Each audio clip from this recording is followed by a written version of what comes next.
मुंबई की सड़कों पर सन्नाटा पसरा था। घड़ी रात के 1:45 बजा रही थी।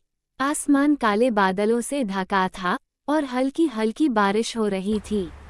एक कार तेजी से सड़क पर दौड़ रही थी।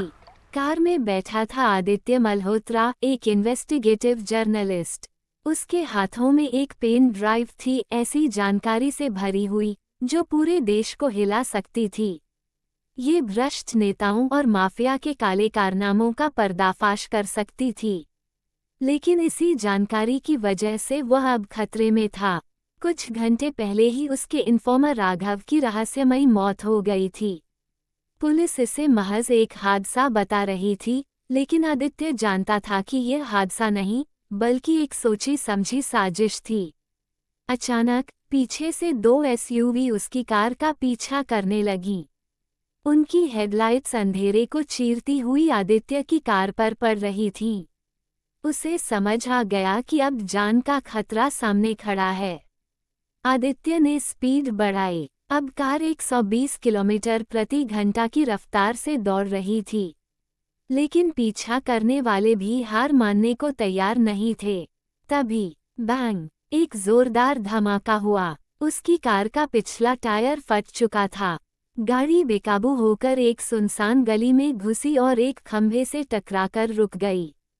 हेडलाइट्स बुझ गईं। चारों ओर अंधेरा था। पीछे से एसयूवी रुक चुकी थी।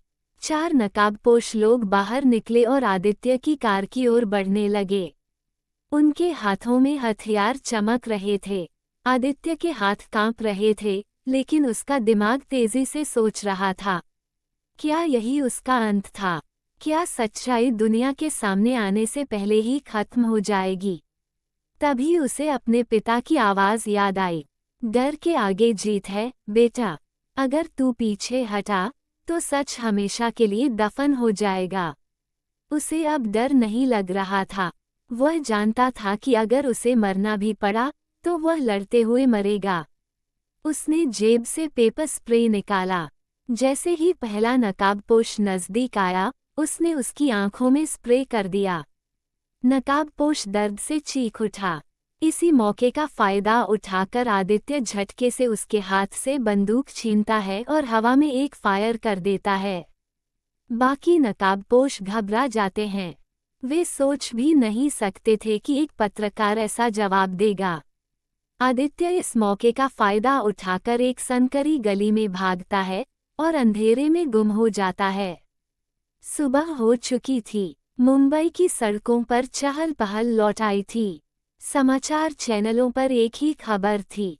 भ्रष्टाचार के खिलाफ सबसे बड़ा खुलासा। बहादुर जर्नलिस्ट आदित्य मल्होत्रा ने देश के सामने सच्चाई रखी। आदित्य की रिपोर्ट ने देश भर में हलचल मचा दी थी। जिन लोगों ने उसे डराने की कोशिश की थी, वे अब खुद छुपते फिर रहे थे। आज उसने डर को हरा दिया था।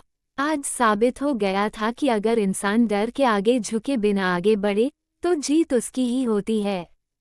क्योंकि डर के आगे जीत है। अगर आपको ये कहानी पसंद आई, तो इसे लाइक करें, कमेंट करें और आरवी साई-फाई स्टोरीज को सब्सक्राइब करना न भूलें।